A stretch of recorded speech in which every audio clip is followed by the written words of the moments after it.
मैं बाथरूम जाऊं? देख रही है ना तुम्हें नहा चुकी हूँ। बाथरूम में जाने के लिए परमिशन मांगने की कोई जरूरत नहीं। पूछ लेना अच्छा है। जब तक मैं यहाँ हूँ मुझे कोई प्रॉब्लम नहीं चाहिए। तो ठीक है, मत जाना।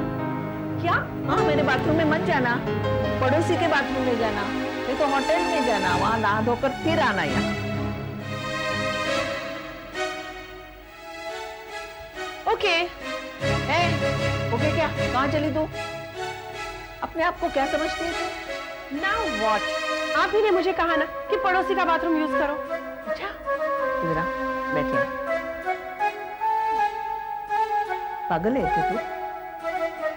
बाथरूम में जाने के लिए परमिशन मांगने की क्या जरूरत है? ये घर तेरा नहीं है? है? तुझे नहीं लगता? नहीं, अगर होता तो मेरी पसंद नापसंद का भी ख्याल रखा जाता। तेरी पसंद नापसंद कौन सी? वाइन पीने की? वाइन की बात नहीं है। हाँ, लेकिन उस दिन वाइन की बात को लेकर आपने भी बड़ा हंगामा किया था। लेकिन वो घर की पवित्रता वगैरह चीज होती है कि नहीं? तुम्हारे यहाँ सब कुछ चलता होगा। हमारे यहाँ भी रोज नहीं पीते।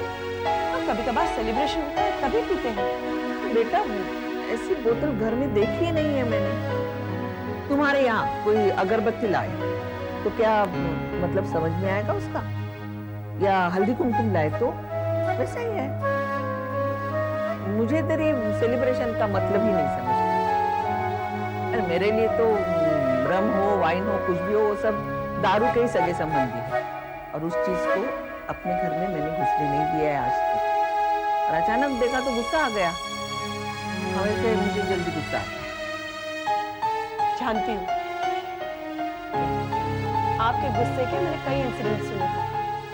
हाँ, मैंने मंगेश को कभी प्यार किया ही नहीं, सिर्फ गुस्सा ही किया है। प्यार के भी मैंने इंसिडेंट सुने थे, लेकिन थोड़े कम हैं। मंगेश एकदम आपके जैसा है, बिल्कुल शॉर्ट टाइम। देखो प्रेग्नेंट, और ऐसे रोज रोज वाइन पिएगी तो गुस्सा नहीं आएगा? एक बात मैं देख रही हूँ, प्रेगनेंसी में जो नहीं करना चाहिए ना वो सारी चीजें तू कर रही है। क्या? रोज रोज बाल धोने का क्या चक्कर है? अब मुझे तो आदत है। तो आदत बदल डालो। क्या? अब ये भी बात माननी पड़ेगी? हाँ, क्योंकि तेरी भलाई के लिए कह रही हूँ मैं। अब इसमें मेरी कौन सी भलाई है? देख, 6वां महीना चल रहा है, रोज रोज बाल धोएगी तो सर्दी हो जाएगी और उसका असर बच्चे पर पड़ेगा। हमारे उधर तो ऐसा नहीं होता। हमारे यहाँ ऐसा ही होता है। आप बहुत जिद्दी हैं। देखो, यहाँ की हवा तेरे लिए नहीं है। रोज रोज तू बाल धोएगी तो सर्दी जुकाम हो जाएगा और फिर शादी खराब हो जाएगी। तो ऐसा कहिए ना। तो ऐसा ही कहती हूँ ना, अब तो मानेगी ना? माननी ही पड़ेगी। That's like a good boy. माँ जी, लेकिन मम्मी, हर लड़की को कभी ना कभी शादी करके सेटल होना पड़ता है। कौन कहता है? अरे औरत को पहले जिंदगी में कुछ बन के दिखाना चाहिए, फिर शादी वादी के बारे में सोचना चाहिए। लेकिन पहचान बनाते बनाते तो उम्र निकल जाएगी। तो बीतने दे। लेकिन देख, मैं मानती हूँ कि शादी की एक उम्र होती है, लेकिन शादी के 2-3 साल बाद सब खत्म हो जाता है, कुछ नहीं रहता। औरत अपनी पहचान ही खो देती है, फिर वो मिसेस पटेल, मिसेस खन्ना या मिसेस प्रधान बन के रह जाती है। मेरी तरफ देख, क्या दिया मुझे इस शादी ने, या स्नेहलता को क्या दिया? अगर मैं आज अपने पैरों पे खड़ी होती तो तेरे पापा को लेके इतना इनसिक्योर कभी फील नहीं करती। लेकिन स्नेहलता आंटी तो अपने पैरों पर खड़ी है। हाँ, फिर भी सारी जिंदगी उसने एक मर्द का इंतजार करते करते गंवाई। माना कि वो मुझसे स्ट्रांग है, लेकिन क्या फायदा हुआ? कितना इनसिक्योर फील करती है आज वो। लेकिन मम्मा, इमोशनल सपोर्ट तो एक लाइफ पार्टनर ही दे सकता है। हाँ, लेकिन वो एम नहीं होना चाहिए जिंदगी में। अरे तू पहले कुछ बन के दिखा, अपने पैरों पे खड़ी हो जा। हर औरत का, हर लड़की का एक ही सपना होता है कि उसको अच्छा पति मिले, बस। एक मर्द की आशा में पूरी जिंदगी बिता देती है वो। इसका मतलब एक औरत अगर करियर बनाना चाहे तो वो घर नहीं बसा सकती। दोनों चीजें एक साथ नहीं हो सकता, लेकिन पहले अपना पोजीशन बना लो, उसके बाद शादी करो तो दोनों हो सकता है। लेकिन शुरू में अगर पोजीशन बनानी जरूरी है तो शादी के बाद नहीं हो सकता। शादी के बाद फाइनेंशियल आजादी नहीं होती और डिसीजन लेने का अधिकार भी नहीं होता है। क्यों? हमारे घर के सारे डिसीजंस आप नहीं लेती? हाँ, लेकिन उसके लिए मुझे क्या क्या नाटक करने पड़ते हैं तुम तो देख रही हो। हाँ, फिर भी आप अपनी बात मनवा ही लेती। वही तो, अगर अकेली होती तो किसी से अपनी बात मनवाने की जरूरत ही नहीं पड़ती। तब तो शायद मैं भी नहीं होती। यही तो गम रह जाता है। इस मामले में मैं शीतल को मानती हूँ। वो नैना की सहेली जिसकी बिजनेस टाइकून के साथ शादी होने वाली थी। हाँ वही उसको अब शादी वादी का भूत उतार कर अपने आप को फाइनेंशियली मजबूत करने के पीछे पड़ी है। देखा, एक शादी टूटने से पूरे लाइफ का लेसन सीख लिया उसने। अंकल, आपको पता है आप हम सब फ्रेंड्स के फेवरेट अंकल हैं। अच्छा, हाँ सच। क्या चाहिए बेटा? अंकल कुछ नहीं। कुछ तो चाहिए होगा बेटा, बोलो ना। अंकल, आप चाहते हो ना कि माला हमेशा खुश रहे? कौन बाप नहीं चाहता बेटा कि उसकी बेटी खुश रहे? तो फिर अंकल शादी की डेट चेंज करवा दीजिए ना। ओह, अब आया हूँ पहाड़ के नीचे। मैं भी गाँव ये किलो किलो मस्का मुझे क्यों लगाया जा रहा है? बाबूजी प्लीज। बेटा इसके लिए मुझे दिवाकर के माँ बाप से पूछना होगा ना, क्यों? उनसे पूछने की क्या जरूरत है? क्योंकि उनके बेटे की भी शादी हो गई है, तो पूछना तो पड़ेगा ही ना बेटा। हाँ? लेकिन अंकल अगर आप उनसे बात करेंगे तो आई डोंट थिंक वो टाल सकते हैं। बेटा मैं कह तो देता, पर क्या है कि अगले 1 साल तक और कोई शुभ मुहूर्त नहीं है, इसलिए मैं कह नहीं सकता कुछ। तो ठीक है ना, मैं नेक्स्ट ईयर शादी कर लूंगी। नहीं बेटा, मैं इतनी देरी नहीं कर सकता। तो फिर अंकल आप ही कुछ कीजिए ना। देखो बेटा, दिवाकर के माँ बाप पहले से ही नाराज हैं। इस डेट के लिए बड़ी मुश्किल से मनाया है। अब मैं जाके उन्हें चेंज के लिए कहूंगा तो वो भड़क जाएंगे और कहेंगे हमें नहीं करनी शादी। तो ठीक है ना, यहाँ भी कौन मारा जा रहा है उससे शादी करने के लिए? देखा, इसकी अकड़ नहीं जाती। मैं कर रही हूँ बाबूजी या वो लोग कर रहे हैं? मानो उनको आर्ग्यू करना बंद करेंगे। अरे शीतल। देख बेटा, अगर इसी साल में या आसपास कोई और शुभ मुहूर्त होता तो मुझे क्या प्रॉब्लम थी? वैसे मैंने तुम्हारी माँ को और मौसी को ज्योतिषी के पास भेजा है कि अगर पूजा पाठ करके कुछ हो सकता हो तो। अंकल उससे कुछ होगा? मैं कह नहीं सकता बेटा, पर तुम्हें मेंटली प्रिपेयर्ड रहना पड़ेगा। किसलिए? इसलिए कि दोनों की शादियां एक ही दिन होंगी। तो मर गए। हाँ, दिन तो अच्छा है पर इन दोनों के शादी के लिए ठीक नहीं है। अरे पंडित जी आप? नमस्ते। मम्मी जी, हमने बुलाया था पंडित जी को। हम जानना चाहते थे कि शादी के लिए कोई और दिन निकल रहा हो तो। मुमकिन नहीं है, 16 अप्रैल मात्र एक दिन। कोई बात नहीं पंडित जी, आप जाइए। नमस्ते जी। नमस्ते। क्या जरूरत थी पंडित जी को बुलाने की? बात तुमको पता है ना सिचुएशन। ठीक है, देखो हमने कोशिश करके देख ली, दूसरी तारीख नहीं निकल सकती और ये बात रेनू के माता पिता को बता दी गई। हाँ वो तो बताने नहीं गई थी, पर हम लोगों ने सोचा एक बार और कोशिश करके देख लेते हैं। ठीक है, तो तुम रखो दूसरे दिन पे शादी। फिर देखो, ना तो तेरी बड़ी मौसी शादी में आ पाएगी और ना ही फूफा जी। फैमिली इंपॉर्टेंट है या फ्रेंड्स? फैमिली ही इम्पोर्टेंट है, पर रेनू के लिए उसके फ्रेंड्स फैमिली के समान हैं। बस दैट्स इट। देख, ये लोग शादी में नहीं आ पाते तो मैं मान लेती, लेकिन अनुभव वो तो उन्हीं 4 दिनों में आ पाएगा ना। हाँ माँ, मैं जाऊँ। और फिर भी तो दिन बदलने के लिए पंडित जी को बुला लाया।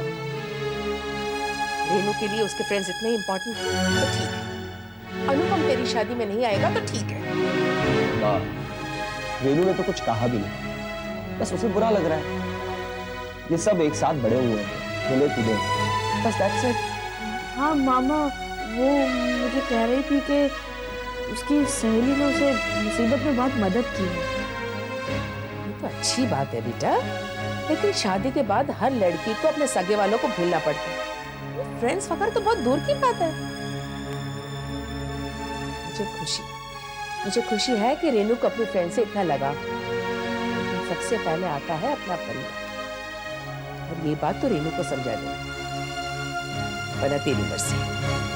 This is spade. हार्ट। मेरा क्लब। मेरा स्पेड। ए चीटिंग। कहाँ cheating? I didn't do any cheating. जाओ, मैं तुम्हारे साथ नहीं खेलती। दादी माँ। Hillary please. नहीं दादी माँ, देखो ना युद्धि चीटिंग करता है। क्या हुआ? दादी माँ, हिलरी इज लूजिंग, इसीलिए उसने गेम छोड़ दी। नहीं दादी माँ, युद्धि चीटिंग करता है। स्टूपिड। तूने मुझे फिर से स्टूपिड कहा ना, मैं मम्मा को ही बोल देता हूँ। मम्मा। मम्मा शॉपिंग के लिए गई है, बिस्किट खाओ। तुम दोनों खेलने बाहर क्यों नहीं जाते? किसके साथ खेलेंगे? कोई है ही नहीं खेलने को। अरे तुम दोनों खेलो ना। नहीं तो ऐसा करो ना, साइकिल लेके आओ भाड़े पे। मैंने पापा से पूछा था, उन्होंने मना कर दिया। पूरा रास्ता डग अप है। क्या? डग अप, कुदा हुआ। खुदा हुआ नहीं, खुदा हुआ।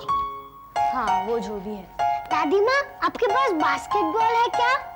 बास्केटबॉल? नहीं तो। और ड्राइंग पेपर्स, क्रेयॉन्स वगैरह? नहीं, इस घर में ड्राइंग कौन निकालेगा? हाँ, तो फिर हम क्या करेंगे? आई एम गेटिंग बोर्ड यार। अब समझ में आया, तुम दोनों बोर हो गए। हाँ, मम्मा के साथ जाना चाहिए था। हाँ, उसके साथ जाती तो और बोर हो जाती। इतनी भीड़ में जाती उनके साथ। तो फिर आप टीवी चला दो, हम लोग कार्टून नेटवर्क देखेंगे।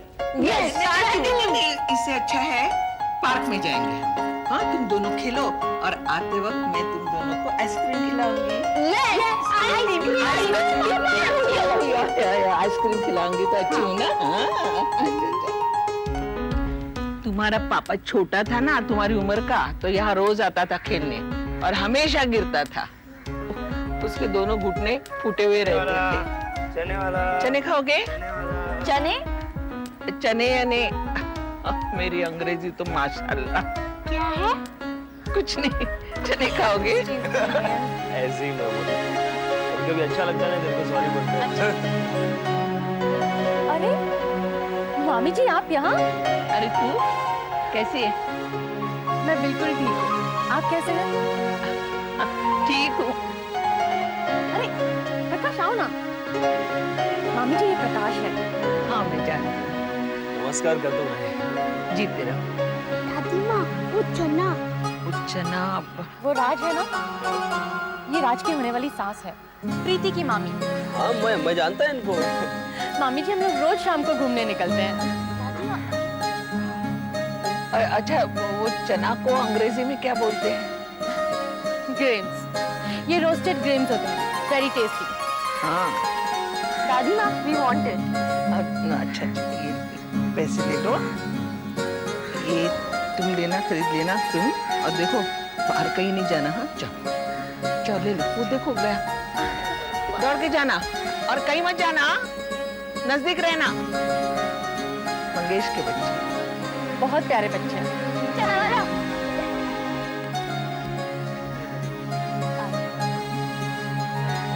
तुम्हारा रिजल्ट कब है? अभी तो वक्त है, चौथा महीना चल। अच्छा, तू अपने माँ बाबा के पास गई थी? गई थी, लेकिन बाबा बहुत नाराज है। भाई वो इसका जो बाबा है ना, बहुत कड़क आदमी है। अरे कोई कड़क वड़क नहीं होता है। बच्चा जब आता है ना तो गुस्सा पिघल जाता है, लेकिन बच्चों को आना चाहिए। गई थी, 2 बार गई थी। अरे तो तीसरी बार जाओ ना।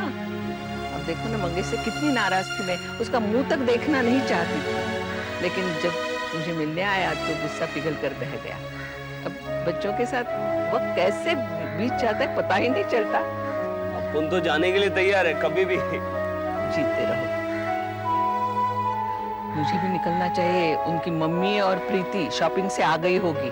मैं जाती हूँ, लेकिन इसे संभालना। हाँ? और ये देखिए मामा जी, इतनी सारी बिंदियां। ओहो ब्यूटीफुल ब्यूटीफुल। माय गॉड, इतने डिफरेंट टाइप्स की बिंदीज मैंने आज तक नहीं देखी। अच्छा भाभी आप तो रुको, मैं आपको इतना सजाऊंगी और इतनी सुंदर दुल्हन बना दूंगी ना कि लोग पहचान ही नहीं पाएंगे कि दुल्हन कौन है, मैं या आप। लेकिन प्रीति, सबसे पहले तो मुझे प्रैक्टिस करनी पड़ेगी with that heavy sari. It's so heavy, I tell you. But it's fabulous, it will suit you. लाया कौन था? हाँ मेरी अम्मा, आपकी ही पसंद है वो। और प्रीति ने बार्गेनिंग नहीं किया? ओह गॉड, उसकी तो आप बात ही मत कीजिए। ये है ना मामा जी, ये देखिए। ओहो कितने का बोल रहा था भैया? 500। हाँ मैं लाई हूँ पूरे 300 रुपए में, 200 रुपए कम। ओहो, मतलब दुकान में भी बार्गेन किया? बाबा यहाँ तो शॉप में भी बार्गेन करते। It's amazing. होता नहीं है, लेकिन ऐसे कस्टमर्स जाएंगे तो करना ही पड़ता है उन लोगों को। But I tell you, she is amazing. Amazing, ridiculous she is. क्या कहा? और नहीं तो क्या बाबा, सीधे आधी प्राइस मांग रही थी। मैं तो दूर जाके खड़ा हो गया। I am not with her. Mangesh भैया आप यहाँ रहेंगे ना तो कोई भी लूट सकता है आपको। जरा ठहरो, वो 2 बच्चे आए थे ना चना लेकर गए, वो कहाँ गए? हाँ वो चना लेके इधर ही गए। इधर, इस तरफ? अच्छा, बच्चे कहाँ गए? कहाँ गए बच्चे? हिलरी, युधी, हिलरी, कहाँ गए? युधी, मुझे अमेरिका कभी नहीं ले जाऊंगा। क्यों? और ले भी गया ना, शॉपिंग नहीं करूंगा। मत कराइएगा, मत कराइएगा। रश्मि भाभी कराएंगी ना मुझे शॉपिंग? Of course. रश्मि भाभी कराएंगी मुझे shopping. Rashmi, you are taking a big risk. I am telling you. हाँ मंगेश, मंगेश, भाभी क्या हुआ? मंगेश, बच्चे खो गए। मैं उनको पार्क में ले गई थी घुमाने, और वहाँ ये आप क्या कह रही हैं? वहाँ प्रिया प्रकाश आए थे, मैं उनसे बात कर रही थी, बच्चे खेल रहे थे, अचानक तो क्या माँ? वहाँ से गायब हो गए। मैंने पूरा पार्क छान मारा, लेकिन मैंने कोशिश कर रही थी। चलो मैं